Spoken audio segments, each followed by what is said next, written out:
Hello, and sorry that we are a bit late due to some technical difficulties. A warm welcome to our online event on the Digipower investigation that has been conducted in recent months. We are here because now it's time to take a look at the key findings of this rather unique investigation. I hope you'll find these findings and the picture that this investigation paints on the nature of digital power as interesting as we do. My name is Jukka Vahti, and I work as a project leader on Sitra's project called Digital Power and Democracy. This project is part of Sitra's democracy and participation theme. And my name is Tiina Härkönen. I work as a leading specialist at Sitra in a joint project for fair data economy and democracy and participation. The Digipower investigation is indeed one of a kind. We embarked on a long journey about 2.5 years ago when we first went on the trail of personal data. This time, however, we looked at data collected of us from a different point of view, digital power and decision making. We ask, in today's world, who really has the power? Our program today will take us from the so-called big picture towards both practical examples and deeper analysis on the forms of digital power. As a result, we will have a systemic view on mechanisms of current data economy and the way data is being used and transformed into digital power. I dare to say that this investigation actually makes invisible visible. Here and now, we begin dismantling the black box of personal data. The Digipower investigation kicked off last autumn with 15 test persons from 5 different countries and a research team. And today we will present the most significant findings so far. There are too many of us online for the chat to be useful, but I hope many of you wish to discuss digital power on Twitter or maybe LinkedIn. So if you do, please use the hashtag Digipower. It's time now for our opening presentation. I would like to invite one of the 15 test persons on stage, President of Sitra, Mr. Jyrki Katainen. The floor is yours. Thank you very much, Tiina. Also on my behalf, welcome to the launch of Digipower investigation. Hopefully this event gives you some additional views on the current state of the data economy. As we all know, data is probably the fastest increasing new raw material. We need to learn how to share and utilize it in a fair manner. The use of data can provide high quality health services. It increases productivity, which is always very important for our societies and businesses. It can also boost, for instance, circular economy and create sustainable economic growth. But we are still in the beginning of this journey. In order to use data in a fair manner, we need a market regulation which guarantees privacy, which enables individuals to govern easily their data, strengthens trust and creates balance of interests between individuals, companies and societies. In other words, we need rules which are based on liberal democratic values. Digipower investigation brought to daylight the mechanisms on how individuals' data is collected, how much it's collected, and how it is shared and used. The investigation also showed how politicians and journalists can be influenced by profiling them based on the data they produce. The current way of collect, share, use and trade individuals' data creates new power which one must be aware of. We don't know much of the functioning of algorithms, and thus we don't know why some topics are trending, for instance, in social media. But we know that this route is not neutral. there are many instances who want to influence us. For instance, in Twitter, posts that had some connection to the topic of paid advertisements got more visibility. During the investigation, we learned that if you click online ad of popular retail shop, your country house address went to the Facebook. If you buy electronics from retail shop, your personal data can go to Russian platform shop. I learned personally that every single cheese that I have bought during last few years are still in the registry. And also that my profile name in one grocery store database is comfort seeker. So, dear participants, results of this investigation may sound dystopic, but this is not certainly the only or even right way to think or look at the future of data economy. We must bring values to the data economy. In order to use data for good purposes, we must create rules that represent the values of liberal democracy. In order to use data for promoting sustainable economic growth, we must create market regulation which increases competition, freedom of choices of individuals, and which balance the interests of different stakeholders. Today, we are still in the first phase of the data economy. The rules of it have been created by early movers, by the companies who have been more agile than the others. And the reason for this is that there has not been democratically defined and created set of rules. So let's don't demonize the use of data, but let's create fair rules and standards for using it. Thank you, and I hope you will enjoy this show.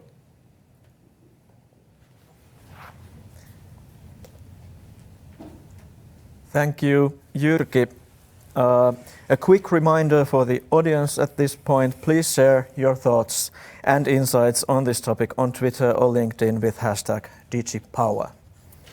Now, I think Jyrki's opening words were an excellent introduction for our next discussion on how does current data economy and digital power relate to the future of our democracy, to the future of our data economy, and to the future of us all.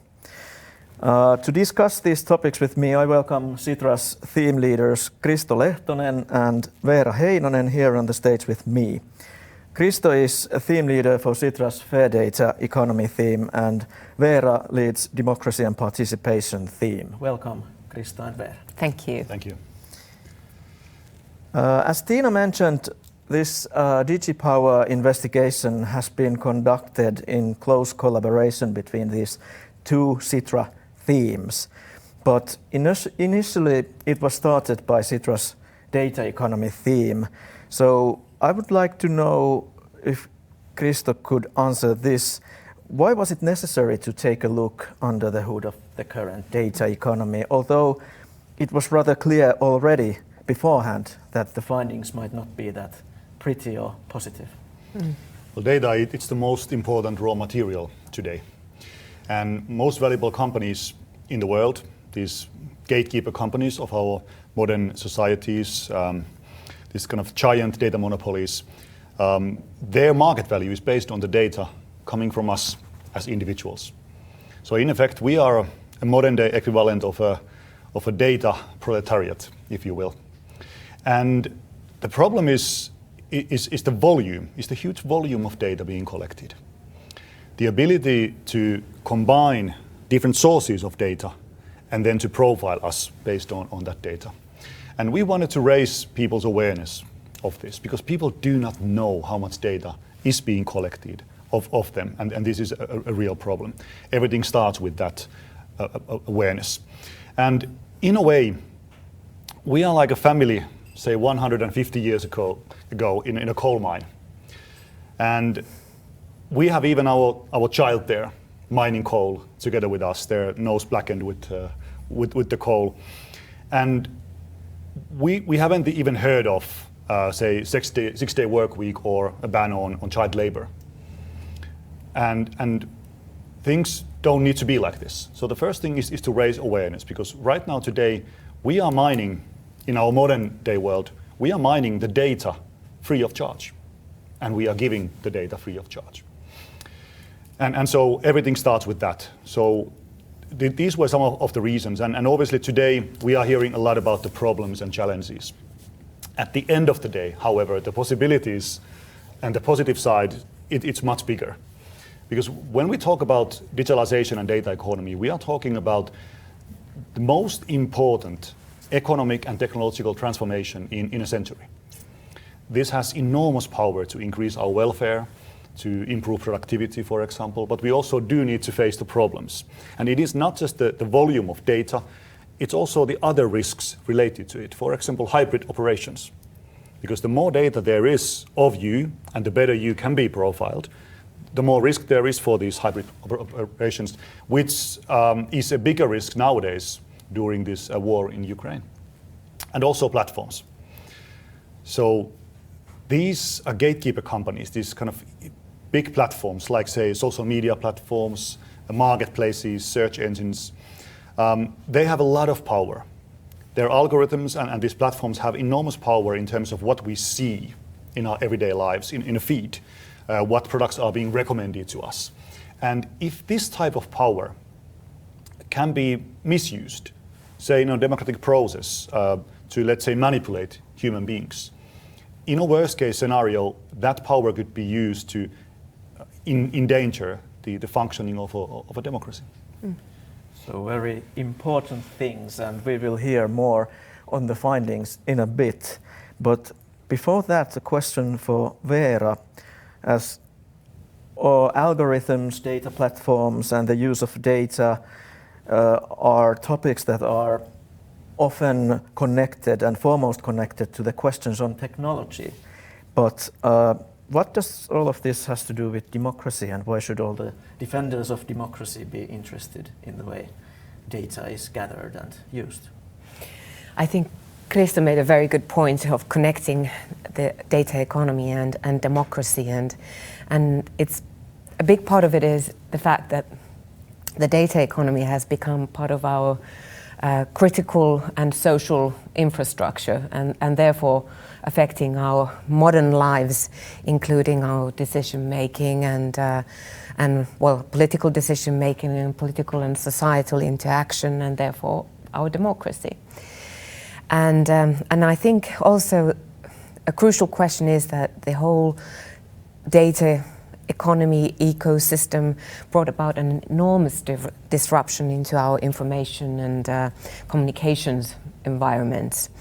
We all consume massive amounts of information on our handheld devices or portable devices, and it enables the platforms to collect our data, as Kristo mentioned, and our preferences, and map our lives in a very detailed way.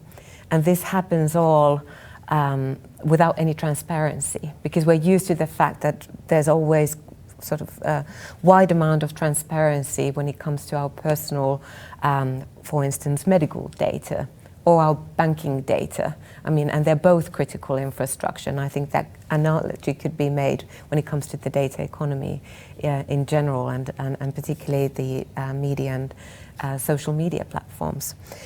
So with our data, they can map out our lives and target us with information and impact our choices. And this, again, impacts, I think, democracy, because if we think about political advertising, for instance, the biggest platforms for political advertising these days are Facebook, for instance. And that, again, we have no ideas what are the sort of the rules, regulations and norms when it comes to that advertising. We know how it's in journalism, but not when it comes to social media platforms. So therefore, I would argue that we as individuals should have agency to our data, because it is our private information, as we have agency to our medical information. And it's a question of privacy, it's a question of our basic human rights, and therefore we really need the norms and regulations so that we can have, at the end of the day, the agency. Yes, and for democracy to work, we need to be free to make up our mind and form opinions. Kristo, I don't know about you, but at least for myself, the key findings of this Digipower investigation provoke this kind of feeling of some kind of powerless anger, as well as confusion on where to start if we wish to make this system better. Because this is huge ecosystem of ecosystems. So where should we start if we want to make data economy fair? Indeed, and we do need to start. We do need to make this fairer. Fair data economy as a theme in general tries to change the current state of affairs and improve individuals' control over the flow of their data. There's also a lot happening in legislation nowadays. For example, in the EU, pretty much ever since the GDPR came out and kind of stepped into force in 2018, we have seen a series of proposals for legislation that have been very ambitious by the European Union. And their goal is to regulate these internet services, what legislation calls information society services, in order to make the digital single market work better, in order to have more competition, more innovation, more freedom of choice. We are seeing a real tsunami of legislation coming out of the EU. The latest example is the Data Act, which is very ambitious as well. And there is this concept of the Brussels effect, which basically means that the European Union is using the power of its enormous internal market. And by regulating that market, it can influence the rest of the world. And besides legislation, we also need other types of actions, obviously. For example, we need different rule books, standards, open interfaces in order for the data to flow freely. And then we need different actions on individual levels as well. And at Sitra, we are very much engaged in all of these areas. But this will necessitate a collective effort. But like I said, everything starts with a better awareness of where we are right now. Right. Veera, you already mentioned about the rapid change of the media and information environment we all live in, but could you just elaborate a bit on the role of data in our information environment nowadays?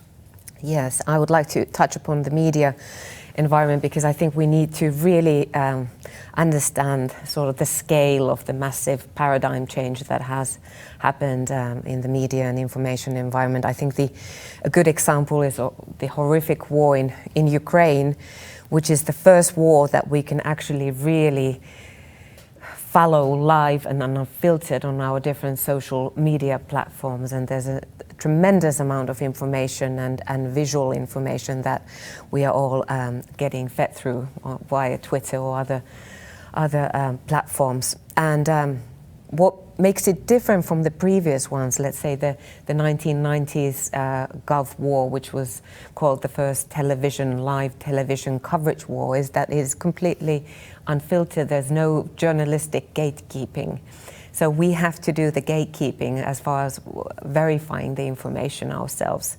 And that calls for actually a tremendous amount of skills that we should all be able to make a difference between correct factual information and mis and disinformation.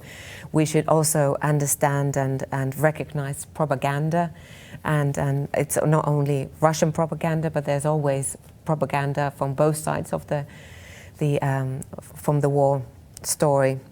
So I guess my argument would be that in the current digital media information environment, rather than focus on just fact-checking and targeting mis and disinformation, we should target on the skills and capabilities of understanding what is factual information, because otherwise our sort of realities become fragmented, And if we don't have, or if we don't share our realities, then it becomes a serious threat to democracy, as we have seen, for instance, in the US, where people honestly felt that the election was stolen, the last presidential election was stolen. Their reality, and that was the truth and reality for them. And when we don't agree on the facts, then it's hard for us to agree on anything anymore. So we should really focus on the fact that we keep our realities something that is shared and not fragmented. Yes, it's really an important point that back in the days we at least somewhat knew who the gatekeepers were, but nowadays it's rather impossible to know who they are and how they operate, as we don't really have the transparency for digital power. So it's really requires new kind of skills, as you mentioned. We are about to hear more on the DigiPower investigation on the presentations Tiina and Paul are about to give us. But one last question for Kristo. What do you think this investigation tells us on our own independence and sovereignty as individuals or as Finland or Europe? Well, it basically tells us that we have a lot of work ahead of us. There's a big need to improve the control we have of where our data flows. And we will soon hear examples, also Jyrki alluded to them earlier, but even experts, very few of us knew or could envision that when you visit a brick and mortar shop, what you purchase goes to Facebook and Google. When you shop online for home appliances, and if you accept a cookie, there would be 231 other cookies or partners, including a Russian company Yandex. Or how widely we have these different intermediaries who are able to sell and purchase our data. And we have very little control over this. And one could say, and to use an analogy, that we live in a surveillance state, but nobody asked us. Just imagine if you were, or if we were right now living in the former DDR, former East Germany, living under the Stasi surveillance state, and somebody wrote down what you read, who you talked to, what you purchased, where you purchased, what you liked, what you disliked. We would not want that. We would not accept that if we knew about it. But this is, in many ways, the society where we live in right now. So we will need actions on different levels, on societal level, in terms of legislation, different rules and practices, on company level, companies better understanding the business models, have better kind of balance of market power in terms of negotiating the different terms and conditions, and also awareness of how my business model impacts the individual's data sovereignty. But then also, and maybe most importantly, everything starts with us individuals. We are talking about basically a new set of civic skills that is needed, data economy skills. What does it mean for me as an individual if I go on a web page and I accept the cookie?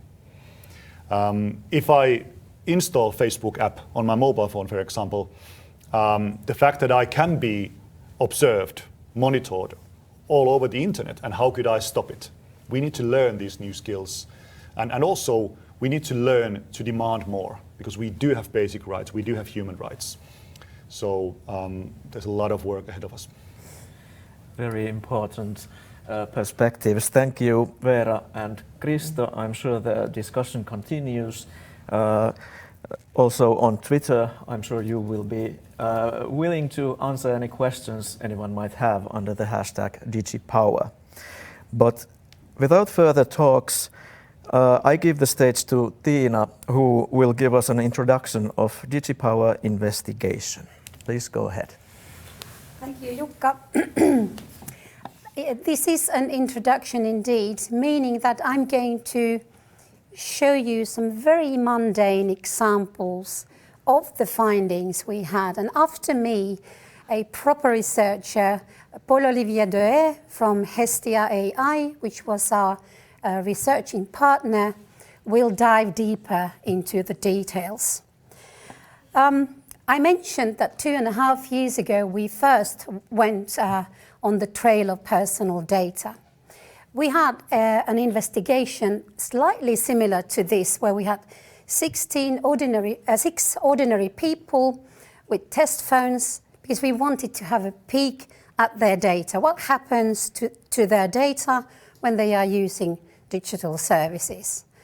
And what we found out was slightly unnerving. The amount of companies completely unknown to us was staggering. The data went all over the place and people didn't know anything about it. We didn't understand where we had accepted or consented to this kind of data gathering. One of the test persons was a Finnish MP, and that gave us the idea that what if all this surveillance is about our decision makers in European countries, in the EU as a whole, elsewhere in the world? What would that mean? Hence, Digipower investigation was launched. We had or have 15 test persons, as I mentioned, 5 different countries, from Great Britain, Ireland, France, Italy, Finland. And we had sort of 3 lenses via which we had a look at their data. We had political parties from left to right. We had people with different backgrounds. So we wanted to have a very diverse group. And we also wanted to have these EU officials, because we wanted, of course, to understand what happens to their data as well. But this was not about the amount of data, because we already knew that it is humongous. But we wanted to understand the meaning of it. What does it mean if we talk about influencing, for example?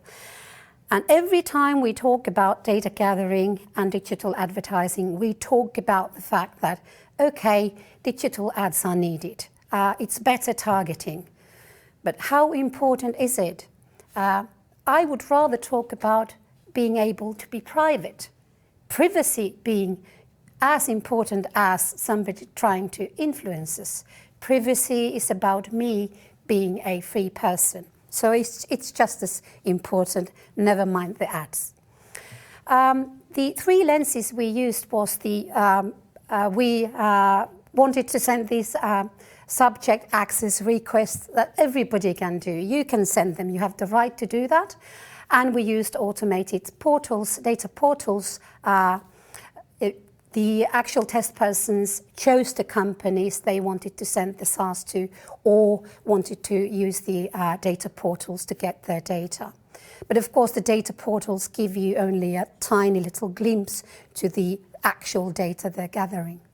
And also we used this tracker control monitoring app, which was created at the University of Oxford by Konrad Kolnik. We are very grateful to him, because that allowed our test persons to follow the companies they were interested in. For example, if you were interested in Airbnb, you could have a look at what happens to your data when you use that particular application.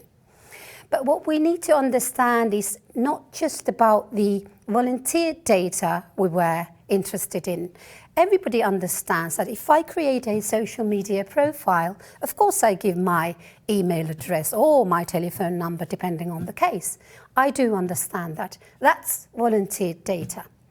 But the other blue box, the dark blue box, is about the observed data.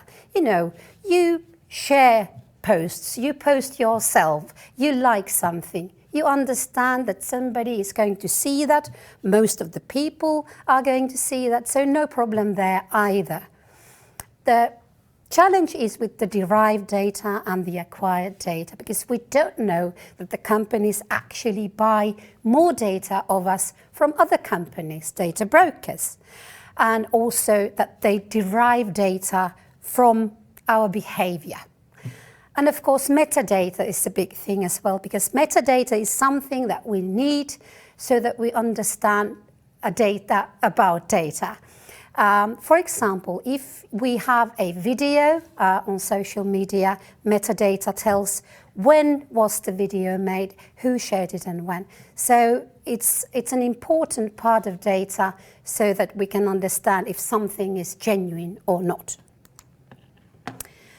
Now, I have 4 examples of sort of very mundane things. And our example country in this case is Finland. So I have Finnish MEPs, Finnish members of the Finnish Parliament, and also Sitra's president Jyrki Katainen as examples. Later on we will hear stories about other countries as well. But Mia-Petra Kumpula-Natri is an MEP. And the surprising thing was, which Kristo already mentioned, was that when she went to a physical store, the data about what she purchased and who she was, where was she and when was that, was shared with both Google and Facebook. That was a bit of a surprise, because you don't think about that when we talk about physical stores. And of course, you know, clicking on a very ordinary marketing email, clicking on a link there revealed the location of her holiday home, which is slightly unnerving if you think about that these people are MEPs and MPs, and their physical safety is of utmost importance. And of course, what's very consoling is that this retail chain, home electronics retail chain, Giganti, Elgiganten in some of the countries and owned by Currys in the UK, had purchased data from data brokers, which was not perfect at all. Very, very nice to hear that not everything is so detailed about you. The very nice thing about Giganti was that they actually had a best practice for transparency. Their reply to our SaaS was absolutely fantastic. They were the best in sharing the data, in being transparent about their data collection. Anders Adlercreutz is also a member of the Finnish Parliament. He was targeted by Boeing because we were buying some fighter jets in Finland, and all these MPs, many of the MPs got these ads from Boeing saying that their plane is absolutely the best, or they have been working here for 20 years and we should rely on them. And he was based on a particular Twitter profile or particular Twitter profiles that he shared also with our Jyrki Katainen. So they were chosen because of these natural persons. I'm wondering whether these natural persons should understand and know that they have been used as targeting material. This is our president, Jyrki Katainen, and he asked for his data from a very ordinary Finnish retail chain. Our Kesko is much like Tesco in the UK, so you understand what kind of a company that is. It's a very good company with a lot of different kind of businesses, but the report that Jyrki got was 172 pages long. Well, not surprising since he's been a customer for a very long time. But as he mentioned, it's a bit unnerving to see your cheeses from year 2017 being there, listed there. And of course, this also contains the physical location where he goes shopping. So very itemized, very detailed records. But you sort of understand that because you are the customer of that particular company. But when he used an application of that very same retail chain and searched for spaghetti carbonara, which is very tasty, but should that information really go to Google? I don't think so. We are allowed our privacy. And then we have another Facebook endurance test that we are going to cover a little bit more later. When I spoke about these little mundane examples, the spaghetti carbonaras and the Boeing ads, yeah, they're all very, very well. But what we need to understand that these tiny nuggets form a bigger picture. And that bigger picture is about digital power. It's the ability to identify connections not only between people and places, but between people and people and people and networks. It's all the things and the ideologies that you believe in, and some of these demigods that we call data giants or maybe GAFAM can actually see a very, very big picture of us. And if they see that big picture of us as individuals, they see us as groups, as regions, as countries as well. So it's about being able to have these huge volumes of very diverse data, and then to be able to analyze that, slice it and dice it, forecast it, and then act upon it. And to me, that is really shaping the future. And my time is up. I'm happy to give the floor now to Paul-Olivier. Thank you.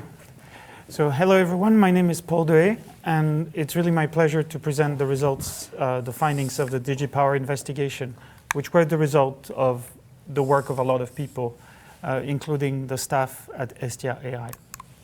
So my goal today is to try to explain to you how such a situation could occur. The situation is that Boeing goes on Twitter and buys advertisements targeted essentially at Finnish politicians to try to influence them in their choice of a fighter plane for Finland to purchase. So it was mentioned before, two of the participants, Jyrki Katainen and Anders Adelkroot, saw ad impressions from Boeing for that fighter plane, different impressions of different ads, but all from Boeing. And those were targeted to them based on their similarity with followers of different Twitter accounts of natural persons. Now, some of those natural persons were, for instance, the Finnish defense minister or journalists who presumably were interested in that topic. So I want to talk to you now about how the situation evolved in such a way that we're now here, where there's all those networks of influence that we cannot fully understand. Throughout the investigation, we were really assailed by a ton of facts that came from all the different participants and that we sort of had to organize mentally in order to present a synthesis. And the best way we were able to summarize it is through this chart that has 4 dimensions. On the horizontal axis, you have knowledge about individual behavior or knowledge about population behavior. And on the vertical axis, you have technical capability, so the ability to acquire more knowledge about individuals through technical means, and organizational capability. So the ability to orchestrate the whole ecosystem to your own advantage so that you can learn more and more faster than the others and you can benefit in the long term. So one way to think of those two capabilities, the technical capability and the organizational capability, is how those systems think without really focusing on who is thinking. And the other one is how do those systems capture, like who is orchestrating the whole thing to capture more and more power. Those are the two big capabilities that we have identified. And to illustrate these, we gathered all the facts that we had into 3 case studies. 2 of them, one on geolocation and one on content, are on this capability, this technical capability of building more and more knowledge. While the third case study is more around Facebook and Facebook's ability to place sensors a bit all over the place to maintain their advantage over the entire ecosystem. So that capability is limited to very few players, and it's really an ability to orchestrate the market to your own benefit. Okay, so how do those systems think? So remember, there were 2 case studies. The first one was around geolocation, the second one was around content. So let me tell you about the top part, the geolocation. So here we have 2 examples. The first one on the top left is journalist Mark Scott, journalist based in Brussels, well known in the Brussels circles of influence, of power, the Brussels bubble. And this is his Google data during a trip to Berlin. Those are not his raw GPS traces as collected by his phone. This is data that has been derived by Google from those raw GPS traces. It's different businesses, different locations that he has a chance of being at the moment. and there is a probability associated to each of them. So Google thinks is at that particular business, or maybe at this one, or maybe at this one. And what we try to highlight in that graph, in that picture, is that even though Google thinks he's at the red dot, there's another dot that is connected to it with a thick line that Google is not fully sure about. It might be at that one too. It hesitates between the two. And the main reason it seems to hesitate is because Mark Scott has interacted with that other address in the past as a searched address. So Mark Scott has used Google search to search that particular business or that particular address. And that will change the probability that he's actually at that particular address. So we see Google taking all kinds of signals, raw GPS traces, Wi-Fi signals, but also searches that Mark Scott has made to try to build a picture of where he is exactly. Why would Google do that? Well, because what they are trying to see is whether their ads were effective or not. If they can figure out that Mark Scott was in a particular business and spent money, and if they can prove to an advertiser that he did so, then they win. They can justify the spending of more money on Google Ads. So that's a very particular type of inference, of derivation that Google would like to do. On the top right, we can see Mia-Petra Kumpula-Natri's data, her use of Uber in Brussels and the data that it generates, the patterns of data that it generates. So she takes Ubers to go from work to home, from home to the center of town, to the airport. This is a map of Brussels and her trips. And from that data, you can actually infer a lot of things as well about her life. About, if you look at time patterns, if you look at locations, you can figure out a lot of things about her life from that. So that's an idea of when people move around the city, when their geolocation changes, what can you deduce about people? The second row, the bottom row, is about moving in information space. So remember that Boeing example, right? So this is about influencing politicians. But it's not just influencing based on interests, like the Sanoma Group, which is a well-known newspaper chain in Finland, might want to do, where they look at what content you consume and from that try to derive your interests. It's not like Twitter is selling access to advertisers to Jyrki Katainen because he's interested in fighter planes. It's not like that. What Twitter is doing is that they're trying to look at his patterns of interactions with other Twitter users to try to figure out different conversation topics and likeness in the way people think about issues, in the way which issues they are interested about, and so on. And then Boeing is using that side channel of information to try to target politicians based on those that they discuss with, essentially, those that they look like in terms of discussions. So this has a lot of consequences. This is really a hidden mean of influence because it allows influencing the targets, but also maybe the Minister of Defense. Remember, that was a criterion that was used. So if suddenly all people who look like followers of the Minister of Defense are being targeted by Boeing, this is a real mean of influence on that person as well, because people around the Minister of Defense, who might have never seen that ad, people around him will be influenced. It also raises a lot of questions. For instance, what if journalists are being used as criteria? That's kind of odd, right? So journalists spend time on Twitter building an audience, trying to reach people, and then all of that work is given for free to the platform because Boeing can just bypass that completely and give money to a Californian company to reach people in Finland without any money going into Finnish media, essentially. So it's a big loss of revenue, a big loss of intellectual property, in a way, for Finnish journalists. And then also, what Twitter would like is to have a lot of conversation topics that advertisers can advertise against, right? So a lot of different ways to extract more interaction from users, to be able to build more and more narrow profiles, more and more precise profiles, and to be able to sell that ability to more and more advertisers. So they have an interest in amplifying content that leads us to reveal ourselves more, to reveal more information about us, and particularly content that advertisers will want to advertise against. So those are all incentives that end up structuring essentially the whole network and the conversations that can take place on that entire network. I should add that following the earlier presentation in Finnish, so we had a Finnish event. I didn't speak Finnish. I presented in English, but someone thought, well, I remember seeing ads for fighter planes as well. And I remember using the Twitter transparency tools, but I got useless information, like I got targeted for this fighter plane because I live in Finland. And so that person was encouraged to dig deeper into the transparency tools of Twitter and figured out that actually it was a different company that targeted that person, Lockheed Martin, or actually Pratt & Whitney, who were giving the engine for the fighter plane that Lockheed Martin was trying to sell.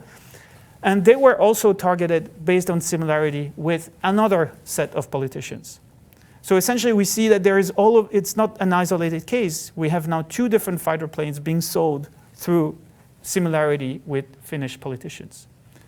And if there are people in the audience today on the stream who are based in Brussels, Facebook was trying to do the same thing, or Meta was trying to influence the Brussels bubble as well through Twitter. And this has led another of the Digipower participants, Mark Scott, to try to build such a collaborative investigation. So I think there's a lot of potential in doing all of those things. So let me try to summarize how this information space is being shaped. This is a view of the Finnish parliament. This is a view of political parties and politicians and their affiliation to those political parties. So this data is obtained through a different channel than the others. This is public information. But it gives us a sense that those people aggregate around some ideologies, some parties, some ideas in a very simple way that we can grasp and that they are very public about. This is really something that we all agree on. This is a basis of common knowledge. But different actors are trying to profile all of those politicians in different ways. So let us see one example. This is a Finnish parliamentarian, Dehaye, who reads content from the Sanoma Group, the big newspaper here, Helsingin Sanomat.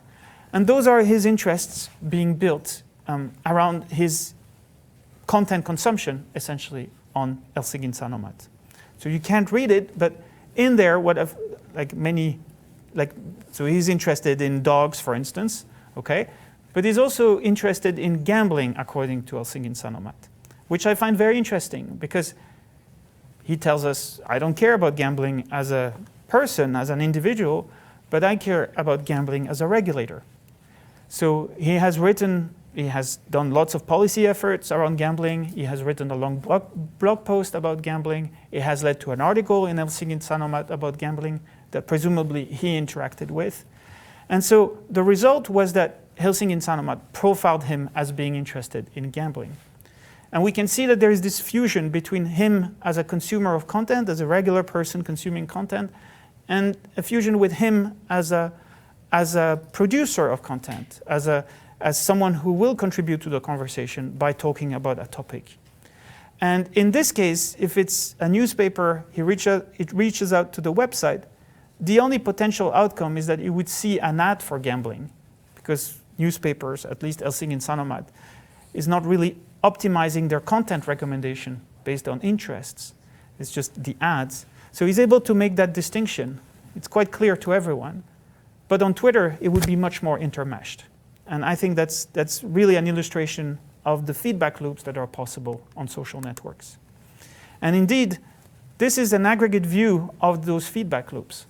What we have here is 4 of the participants and their Twitter conversation topics. So we extracted the conversation topics for all the 4 participants, and then we tried to map out which conversations they were engaging in, kind of a very, very small view of the kind of information that Twitter is making accessible to advertisers.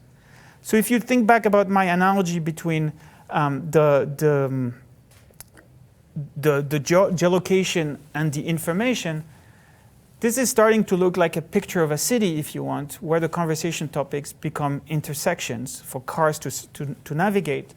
And some of those intersections have lots of commercial interests behind them, and some others have less interest. And obviously, that contributes to shaping the network.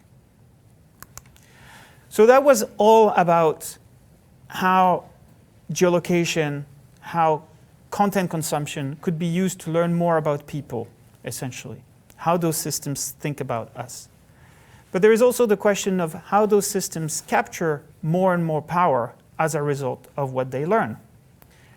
And this is really important because this is an accelerating effect in terms of control and power that those different actors can grasp.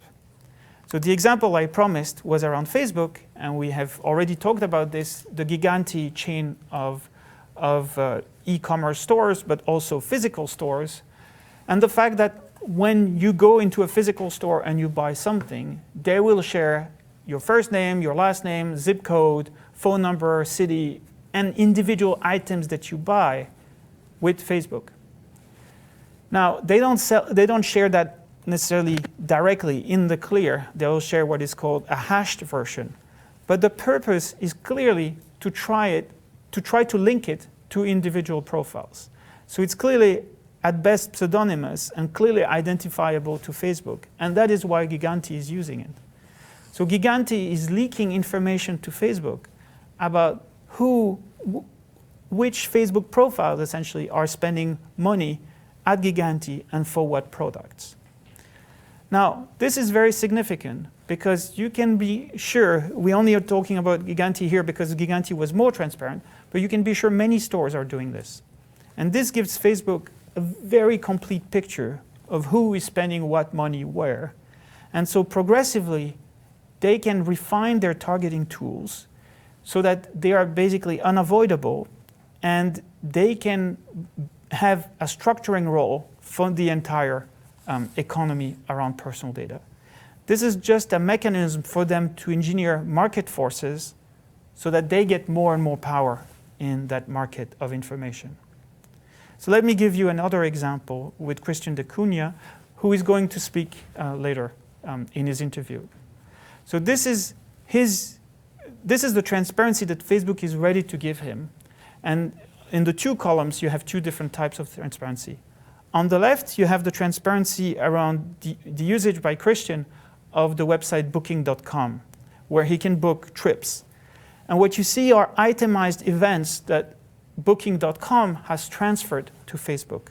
So individual events such as buying a trip or adding a particular trip or a particular hotel to a wish list or looking at a particular page.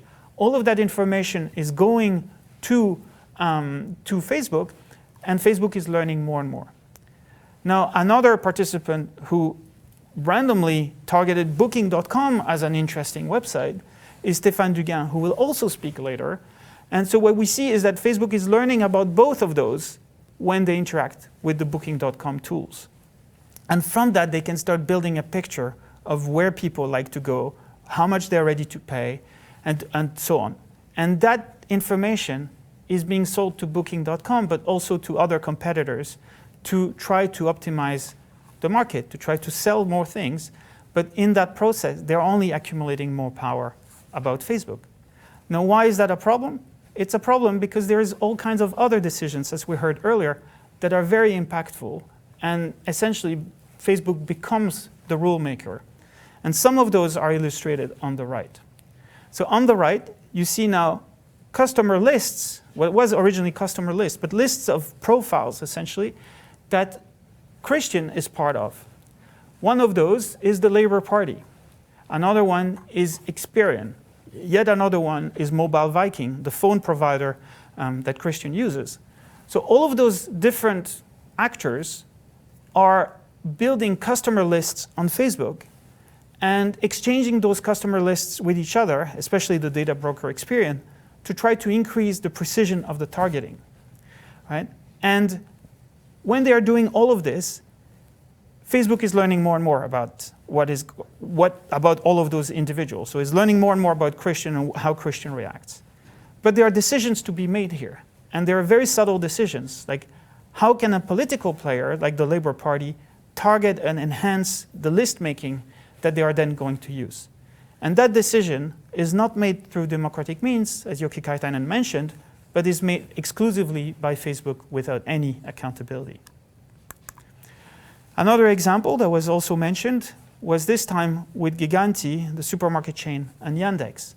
So Yandex, the Russian equivalent of Facebook if you want, or Google, was getting information on some pages in some circumstances from the usage of the Giganti website.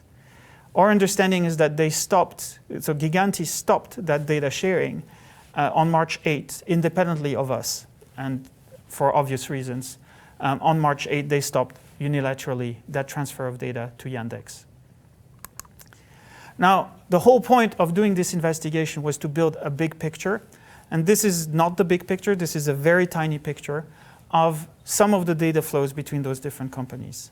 So for instance, to highlight one, we see that one of the participants has a Lenovo clock that runs Android. In that particular case, the transfer of data, the default was changed. So that participant actively changed the default. But if you don't, well, that Lenovo clock will constantly leak information to Google because that Lenovo clock runs Android. And what we are trying to do with the Digipower investigation, what we were trying to do was to collate information collected from different participants all together into an aggregate picture. So I want to finish by thanking all the participants, thanking Sitra. The participants really had very, very, very busy schedules, but they completely played the game and tried to learn as much as they could so they could reshare it with everyone for the common good. So thank you to them. Thank you to you. Thank you, Paul, for these really important and interesting findings. Next up, we will have a discussion with two very interesting test persons who took part in the Digipower investigation. In this part, we will talk about what they learned during this journey and what was their experience like. So I would like to welcome Christian de Cunha, who works for Directorate-General for Communications Networks, Content and Technology at the European Commission, and Stéphane Duquesne, who is the CEO of the Cyber Peace Institute. Welcome, Christian and Stéphane. Nice to have you here. We'll get into Yes, now we can hear you too. We'll get into your Digipower experiences in a bit, but for the introduction, let's begin with what is it that you do and what's your perspective on data economy, democracy and digital power in general. Let's begin with Christian. As mentioned, you work for a Directorate-General at the European Commission. How do you perceive the current data economy? Well, thank you very much for inviting me to talk, and it's a pleasure to be part of this fascinating and very important project.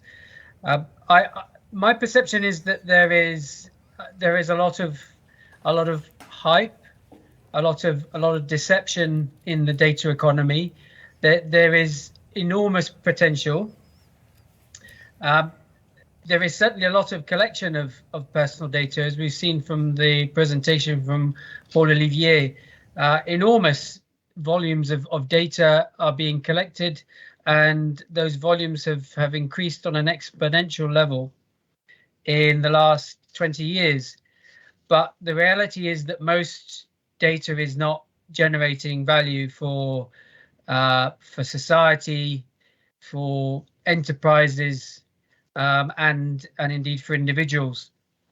And a lot of the focus has been on collecting data to try to understand and influence or manipulate or predict human behavior. The idea is that the more data you have on an individual, the easier it is to predict and influence what stuff they're going to buy. That's why Mr. Katainer's example of his cheese purchasing behavior is is funny, but also quite disturbing when you extrapolate to the wider data economy. And I've spent a lot of time thinking about online advertising, the ad tech ecosystem, which is characterized by its opacity. People can't see what's happening. Concerns about brand safety, advertisers not knowing where their ads are going to appear, fraud, so much wastage of money spent on advertising, and also advertisers and publishers being very uncomfortable with the amount of personal data that's being generated and broadcast as a result of advertising. So, in answer to your question, data doesn't have to be personal in order to generate value.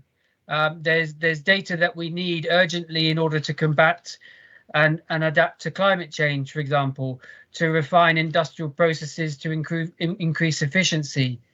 That's why in the Data Act, which I worked on for about a year and has just been adopted as a Commission proposal, focuses on the Internet of Things data, and it focuses on empowering consumers so that they can have access to data that is generated by their own products. But overall, there's still an enormous amount to do as democracies internally in the EU, but also working with our democratic partners, because as has become clear from the previous session, we really don't have democratic controls over what happens to personal data in the digital sphere. Thank you, and that was really an important point, that we need data to come up with solutions to the biggest problems we face nowadays. Stefan, as mentioned, you work as a CEO at the Cyber Peace Institute, that's independent and non-governmental organization whose mission is to ensure the rights of people to security, dignity and equity in cyberspace. From your perspective, where are we at when it comes to the rights of the people in digital environments? Thank you very much for the question, and I want to commend the work that has been done by Digipower for this very unique investigation and very unique approach. Quite some amazing work done there. So just to commend everyone who participated into this and who is organizing. Where we are, I mean, your question touches a point that is quite important in sense of what it is that we consider, being a human being. Is like what do we mean today in terms of what type of control we still want to have on our thoughts, or activity, or aspiration, because all of that now, because of the tools that we're using, is transformed into data, is poured into an economics, and it's transformed into a product. And I mean, all of this is making us who we are, who we want to be, how we relate to ourselves, to others. And I guess the question is interesting to see in terms of what did we silently accept over the years as unacceptable taxes that we have to pay to live our digital life. And I mean, we all accepted slowly spam in our mailbox every day. I mean, okay, that's the way it is. Otherwise, you cannot use emails. And we accepted advertisements because this is the way it is. You cannot go on the internet if you see stuff popping around the whole day. And then we accepted a phishing attack because it's important to maybe give money to a prince somewhere in the other part of the world that is asking you for support. And now, silently, we're accepting cyber attacks more and more and more because the stuff is not about if you're going to be attacked, but when you're going to be attacked. And all of these, slow and insidious acceptance have at the commonality the fact that we just accepted to lose control on our privacy and to lose control on our data. And when this exactly happened, when this happened, that we consider that it's like normal, that every time that we have a conversation, that we have an exchange, that we have an interaction, there needs to be traces. There needs to be something that is taken out of it, and that something can be reused for another mean somewhere. And we just slowly accepted that, and that's the issue here, is this silent acceptance. And then what does it say when everyone is going into the same direction about the few that are trying not to do that are trying, to question the system, as you do now, as we all do now, to investigate the system, or to not participate to the economy. I mean, I will go back to the example of what Phil Zimmermann did in 1991 when he invented the PGP, the Pretty Good Privacy Program. At that time, it was illegal to do encryption. And at that time, you had someone that was thinking, okay, you know what, it could be interesting to have encrypted communication as a public good for the world. And because it was not mainstream, it was not part of the general acceptance, then it became a criminal activity. So I think it's important for all of us to ask ourselves, what's happening when seeking privacy becomes fishy, becomes strange, becomes, what is happening there? And what does it make for all the people that are trying to do this? Does it make them criminals? Or people questioning, an economics that is not providing value for the people? So I will start with this in terms of what I feel this investigation show and what is the underlying problem that we should address. And that was really interesting and rather philosophical question. Who are we and who are we in the digital world? Now a question for you both. In the big picture, how did this taking part in this Digipower investigation change your understanding on data economy and digital power? Or did it? Did something change? Do you perceive it differently now? If Christian would like to start. Well, I think the Digipower investigation has revealed the gap between the marketing and the reality of data practices. So the marketing is what you often see with these portals for seeing what data, what personal data is held by a platform, and how to obtain copies of that data. It's a simulacrum of compliance with the GDPR. It's just a marketing tool. The subject access request system, which is required under the GDPR, is the equivalent of having to trying to talk to a human being in a call center. And we all know how difficult that is. You're placed on hold. It costs a lot of money and effort. The outcome is rarely satisfying. But the reality is the data that these companies actually have. And the reality is the power dimensions which Paul-Olivier has just described. So the processing power to collect, analyze, and store data has really grown exponentially in the last few years. The GDPR is trying to make that power visible to give you rights, but the reality is that most of this power is not visible, and what you can't see, you can't control. You can't act on what you're not aware of. So what the investigation has shown is that there is this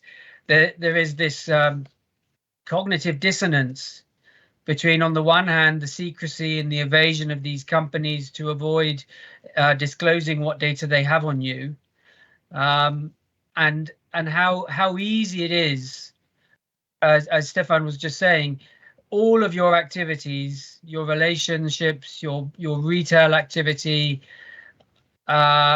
is collected and commodified, and it's you surrender that data without even realizing it. But then it's almost impossible for you to get that data back. It's virtually impossible to control what happens to that data.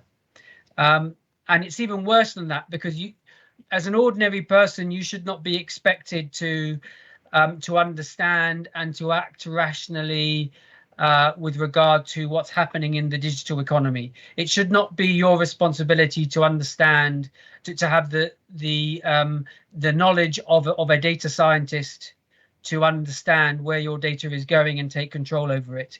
It should be the accountability of the data controllers to give you that information and give you the power over your data.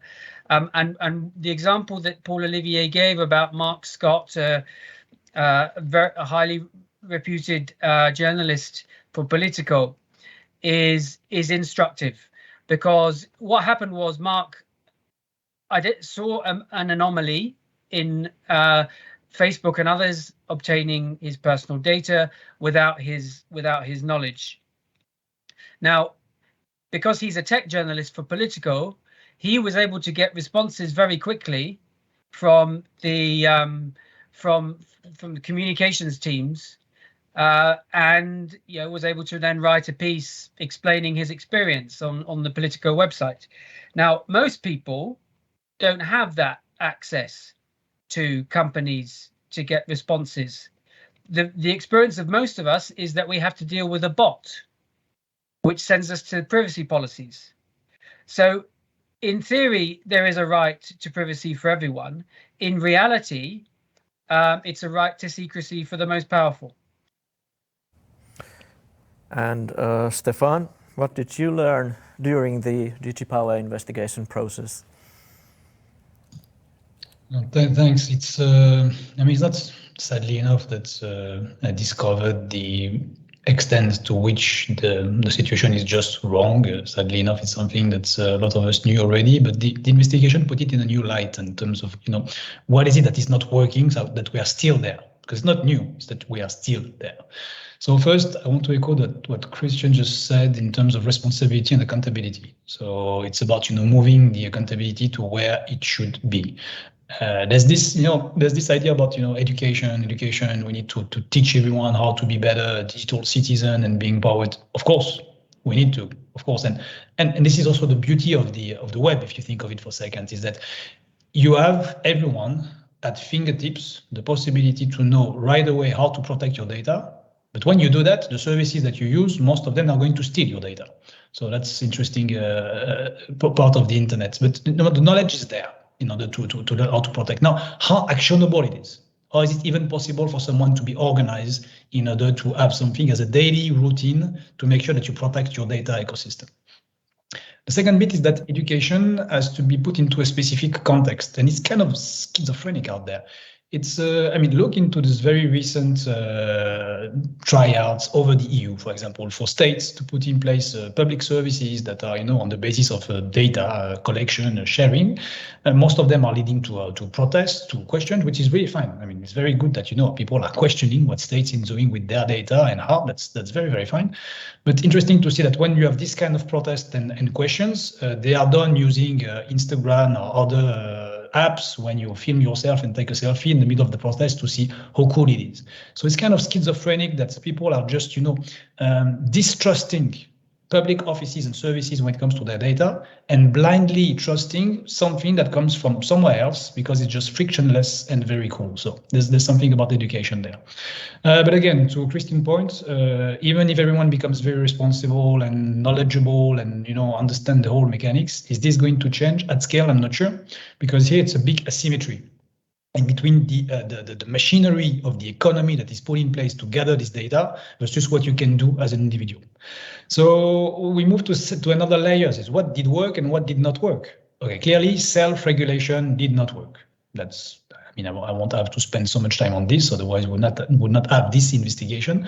So that doesn't work. We had the Cambridge Analytica, we had the Clearview, we had, there's so many cases demonstrating that self-regulation does not work. So we have regulation in Europe. There was something very ambitious with GDPR, but it's good to have a regulation, but it has to be operational. And that's what I learned from this investigation. So what I learned is that if you want to act upon your own rights using GDPR, it's a pain. It's an amazing pain.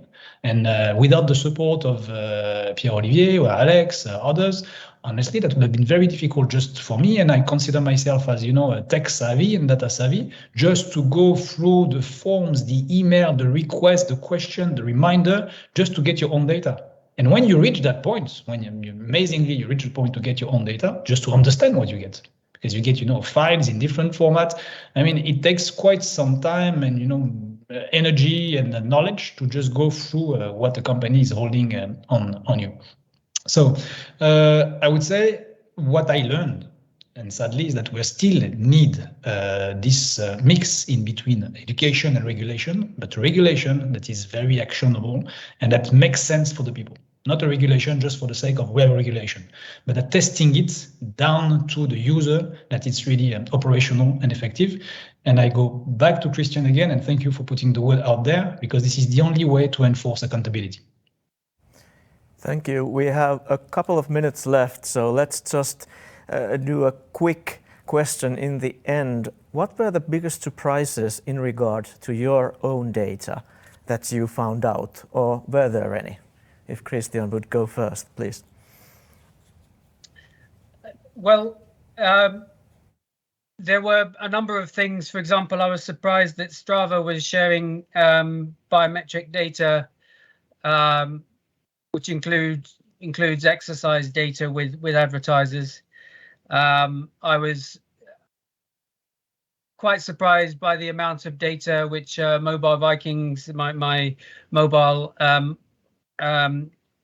operator, how much data that they've been keeping on calls and usage of data at quite a granular level. But overall, I mean, the most shocking thing for me was that somehow Facebook had obtained access to all of my all of my contacts on my phone. I mean, I only use WhatsApp on my personal phone, not on the phone that I was provided with, and there are only 4 contacts on that experimental phone, and I hadn't agreed for WhatsApp to share my contact details with Facebook. So that was a shock. It was a shock to learn that apparently 264 advertisers had been giving my data to Facebook, including Fulham Football Club, apparently, which is particularly shocking as an Arsenal fan. And then I was also shocked to see that Facebook had shared my data with a political party and with a data broker and credit ratings agency. So there are a number of things, that I learned through this investigation, which, just as an ordinary citizen trying to exercise my rights under the GDPR, I don't think I would have discovered. Right. And Stefan, what was the big surprise or the most amazing thing that you found out on your data? Yeah, very similarly to Christian, the amount of data that is shared across platform that you don't have a clue what they are, what they do, why the data is going there, and it's just like, and that's what you see. I mean, it's the first step of the sharing, but you don't know what's happening afterwards. So that's quite shocking, to be honest. Not surprising, sadly enough, and that's the problematic part is that we know, and it's still happening at scale. Now, what's interesting is to see how Netflix is saving each and every keystroke that you do in terms of making a research for a specific series and movie. So it's like you can follow back your mind thinking, like months ago when you were looking in between, what I'm going to watch tonight. I found that quite unnerving. Why just, typing, keeping each and every keystroke doesn't make any sense to me. Especially because when I see what Netflix is offering me, of potential movie to watch, and it's still not the one that I want to watch. So I'm not sure this works really, really well. And the scale, the interconnection between companies, the fact that you are really, as an individual, thanks to this Digipower investigation, realize clearly that you are facing a machinery. You are facing an industry that is organized in a way just to get all the data that they can out of yourself without you knowing anything. And that's quite concerning. Thank you. Important insights. Unfortunately, we don't have any more time, so I will have to thank you, and the discussion continues. Thanks for both of you. And now it's time for the final words, and I'll be giving them together with Kristo. If we sum up this event and these talks that we have had in the last hour and a half, what would be your key takeaways from today's event? Well, one is that we have a lot of work ahead of us. We need action on multiple levels, and everything starts with the individual ultimately, kind of taking back control. It is our data sovereignty at the end of the day. Be aware of the data that is being collected of you when you visit a shop, for example, online. Think of what it might mean if you accept a cookie, for example, where the data might go. We had the example of the 231 cookie partners, and one of them being Russian Yandex. When you download an app, you accept terms and conditions, for example, the Facebook app. Be aware of where that data might go and how, in fact, what you do elsewhere on the internet can be linked to your profile to collect enormous amounts of data of you and what you can do practically in your own privacy settings. So even in the Facebook app, there is under the settings and privacy settings, there is a tab called Off Facebook Activity that you can tap off so that you are not being tracked outside the internet. But that does not happen by default. However, for example, Apple introduced some time ago that when you download an app on App Store, the app needs to ask for permission if they want to follow you elsewhere on the internet. So we need similar practices across the board. If we take a look ahead and what's coming up in our work here in Sitra, at least for my part, I could just say a few words about the Digital Power and Democracy project that I mentioned in the beginning of this event.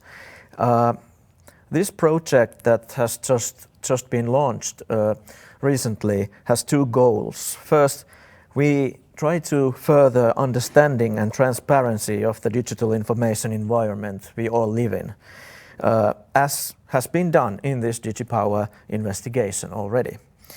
And the second goal of the project is to help develop new constructive ways and means for engagement, which could renew democracy and support participation. And just for all of you online, if this is something that you find interesting, we are open for collaboration, and please contact us and we can see if we have some common goals. The last thing on my part is that in the end of May, we will be getting back to this Digipower investigation as we will publish the final report. And then we will be talking about our conclusions on what should be done next and also our recommendations. So all of you online will get a message from us and an invitation for this event as well. What about a fair data economy theme? What's the most interesting things coming up in the near future?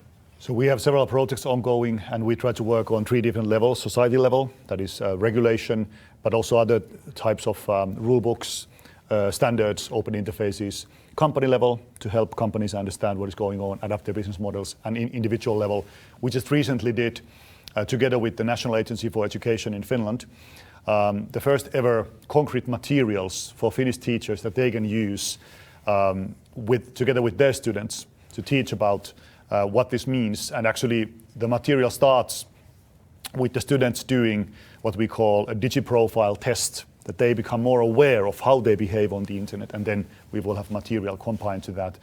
So these are some of the first initial concrete steps, but all of us are needed. This needs to be a collective effort so that we can take back control and reclaim our own data sovereignty. Those are good words to end this event. Work for transparency, democracy and fair data economy continues. Thank you for all of you online. Thank you for all of our excellent speakers. Let's stay in touch. Thank you.